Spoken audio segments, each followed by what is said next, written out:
Bonjour à tous et bienvenue dans les carnets de vacances d'Aurélia. Dans cet épisode, je vous emmène à la découverte du Val-de-Loire.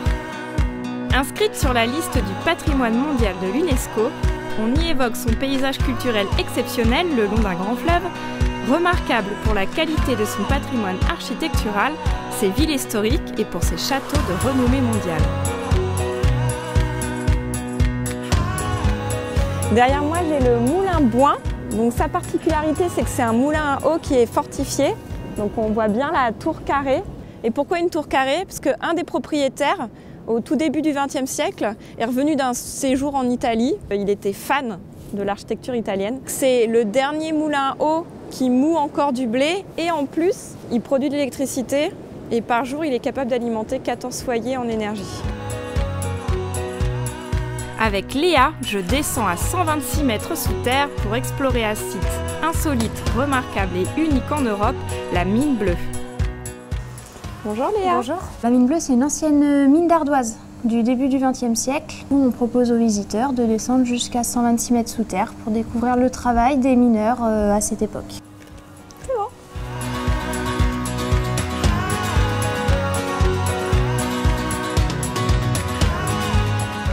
Qu'est-ce que sont ces petites plateformes au-dessus de nous? Ça, c'est les ponts de mine. Donc les mineurs vont les utiliser pour travailler au plus près de la voûte.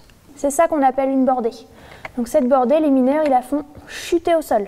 Le grand bloc de 700 tonnes qu'on fait chuter au sol, on va le débiter en perdus. Une fois qu'on a nos perdus, nos blocs de 2 à 5 tonnes, il faut les placer sur le crapaud. C'est ça qu'on remonte de la mine. D'ailleurs, on l'appelle perdu parce qu'une fois qu'il est remonté, il est perdu pour le fond de la mine. Quand on remonte la pierre, il ne faut jamais qu'elle ne sèche. Une fois qu'elle est sèche, elle va durcir. Et quand elle est dure, après à fendre, c'est beaucoup plus dur. Donc le premier travail du fendeur, après, c'est d'aligner le perdu, c'est-à-dire commencer à le séparer. Et donc du coup, vous utilisez Un maillet. un maillet. Ça, c'est ce qu'on appelle une palette. Parce que l'ardoise, c'est une roche schisteuse, c'est-à-dire que c'est une roche qui est en couche, en lamelles. C'est un peu comme un millefeuille. Donc du coup, à l'origine, les fendeurs, ils travaillaient dans cette position. D'accord. Imaginez qu'ils avaient 2 sabots en bois à bout carré, qui servaient d'étau. Ils entourent autour de leurs jambes du tissu pour protéger leurs jambes, puisqu'ils vont travailler avec des ciseaux. C'est ça. Le but, c'est de créer une fissure pour que la pierre se sépare en deux. On va séparer le millefeuille qui compose l'ardoise. Ah ouais. C'est le millefeuille Ouais. qu'on sépare.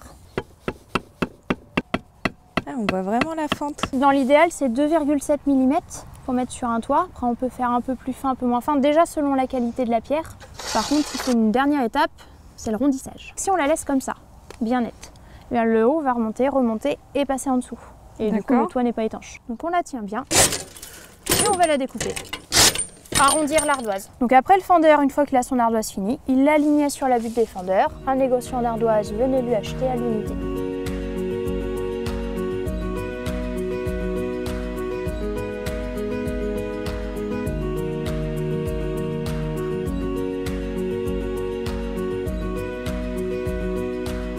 Derrière moi, j'ai la maison d'Adam. Donc c'est l'une des plus jolies maisons à pans de bois de la ville d'Angers. Et en fait, si vous venez devant la maison d'Adam, il faut chercher un personnage qui s'appelle le Tricouillard. Vous allez comprendre pourquoi on l'appelle comme ça. J'ai rendez-vous avec un joyau de la pharmacopée du XVIIe siècle, l'apothicarie de l'Hôtel-Dieu de Baugé. C'est une des plus anciennes et une des plus complètes d'Europe. Elle est restée dans son jus, donc elle date du XVIIe et elle est restée intacte. Si l'abbesse qui travaillait ici au XVIIe siècle revenait, elle ne serait pas dépaysée parce que rien n'a bougé. Par exemple, en base de préparation, ici on va avoir de l'huile de renard et de l'huile de ver de terre. C'est ma boîte préférée parce que c'est vraiment insolite. C'est Mumia et en fait c'est de la momie. Parce qu'au XVIe siècle, on attribuait à la momie des pouvoirs, notamment cicatrisants. Qu'est-ce qu'il y a dedans? Et voilà, un doigt de momie avec l'ongle coupé ras. Donc là, je suis dans la chapelle et devant moi, il y a 2 ouvertures qui permettaient aux malades de suivre l'office.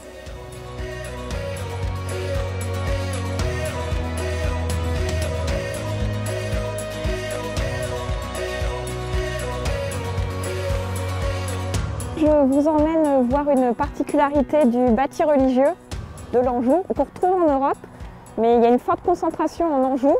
C'est un clocher tors. Donc c'est un clocher dont le toit brille. On dirait un peu un chapeau de sorcière ou une glace italienne. Et il y a une multitude d'explications qui sont plus ou moins farfelues. Et ma préférée, c'est celle de la main du diable qui vrille le toit de l'église pour faire un pied de nez à la religion.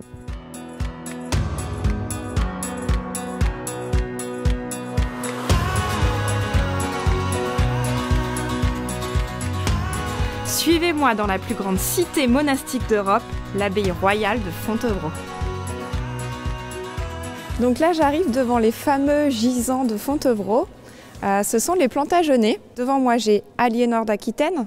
Juste à côté, son mari, Henri II. C'est la première fois qu'on représente une femme qui n'est pas en train de dormir sur un gisant, mais qui est en train de lire. C'est pour montrer qu'Aliénor était une femme cultivée et érudite. Et elle a fait un petit pied de nez à son mari, Henri II, qui était quand même roi d'Angleterre. Son gisant est beaucoup plus élevé, elle est plus haute que son mari.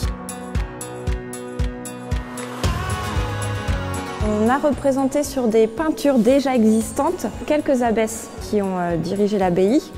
Et là, il y a un détail qui est intéressant. Elles ont été ajoutées sur les peintures. Et on a une abbesse qui a pris la place d'une future victime. Parce que derrière elle, on voit là un soldat qui lève son glaive. Il ne reste que le pied de la future victime qui est juste derrière l'abbesse. Donc là, je suis dans le cloître de l'abbaye de Fontevraud.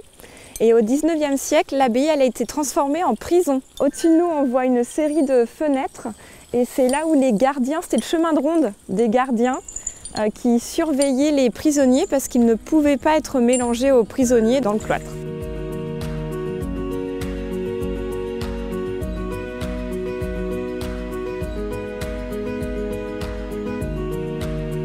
Ludique et insolite, c'est à bicyclette que je visite les caves historiques de la maison Bouvet-Ladubé qui exporte dans le monde entier les fines bulles de son saumur brut.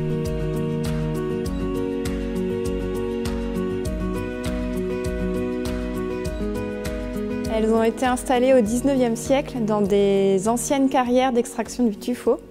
Donc c'est pour ça qu'on est à 15 mètres sous terre et on peut descendre jusqu'à 25 mètres sous terre. Et les carrières, elles ont été exploitées pour construire une abbaye qui s'appelait la Belle d'Anjou, qui était juste au-dessus de notre tête. Et à la Révolution, elle a été détruite. Et une légende raconte que les moines sont descendus dans les carrières pour cacher leurs trésors.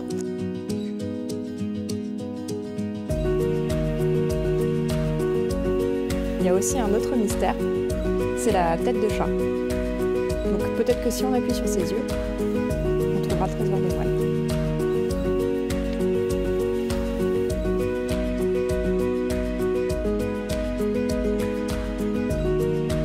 Avec Florent, je vais déguster de délicieuses petites bulles de pain cuites près des flammes du four à bois, les fouets.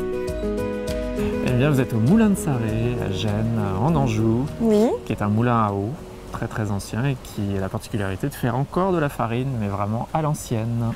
Bon, on va démarrer le moulin. C'est la première fois que je vois ça. C'est vrai ? Ouais. C'est ce qu'on appelle une roue à jet. En fait, les ojets dans les bacs, et là, c'est le poids de l'eau pour prendre dans les ojets qui la fait tourner. L'avantage de ce système, c'est un système qui est très lent et qui ne chauffe pas en fait. C'est un système lent et qui ne va pas brûler le germe de la graine. Donc on va garder plein de bonnes choses, hein, les oligo-éléments, les vitamines, les matières grasses naturelles, les arômes aussi de la graine. Ça donne des farines qui sont très parfumées. Tous les deux, qu'est-ce qu'on va faire ensemble avec votre farine? Et on va faire une spécialité locale qui s'appelle la fouée. Et alors les fouets, en fait, ça permettait de tester la température du four avant de faire le pain. Une fois que la température est assez chaude, on retire toutes les braises. Comme ça, le pain va cuire uniquement avec la chaleur qui s'est emmagasinée dans les pierres. D'accord. Donc, il faut être bien sûr que la température est atteinte. Donc, les fouets, on faisait avec les petits restes de pâte à pain. On les met devant les flammes. Et alors, si la galette gonfle d'un seul coup, le four est assez chaud. Qu'est-ce qu'il faut? Alors, tu vas commencer par verser toute l'eau. Donc là, On a 33 centilitres d'eau. Tu vas pouvoir verser tout le sel et ensuite toute la levure de boulanger.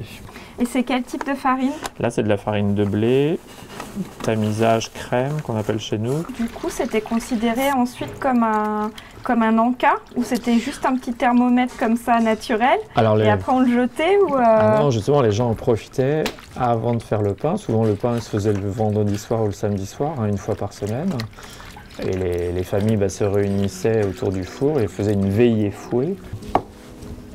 En fait, je fais toujours des activités qui me montrent à quel point je n'ai pas de force. Ah oui, en fait, j'avais fait 90% du travail. Comme tout à l'heure. Comme pour la pâte. Ouais, oui, mais c'est plus sympa de partager. Et là, on laisse reposer les d'accord. fouets. Regarde, ça gonfle. Regarde ça. Ah, on dirait des petits oreillers réconfortants. On a envie de se lever dessus. Le four. On pose la pelle. Et on fait glisser en avant, en arrière.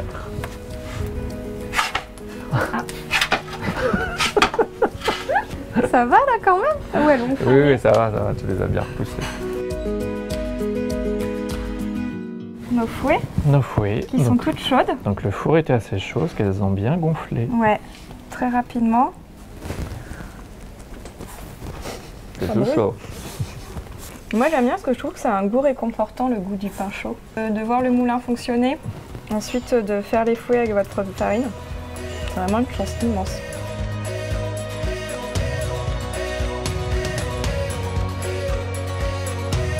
Enveloppé par la mythique douceur angevine, je vous laisse avec les mots de l'écrivain angevin René Bazin. Puissiez-vous connaître longuement, afin de la bien aimer, la lumière de ce large ciel que des collines entament à peine. N'hésitez pas à partir, vous aussi, à la découverte du Val-de-Loire. Retrouvez tous les épisodes des carnets de vacances d'Aurélia sur expedia.fr.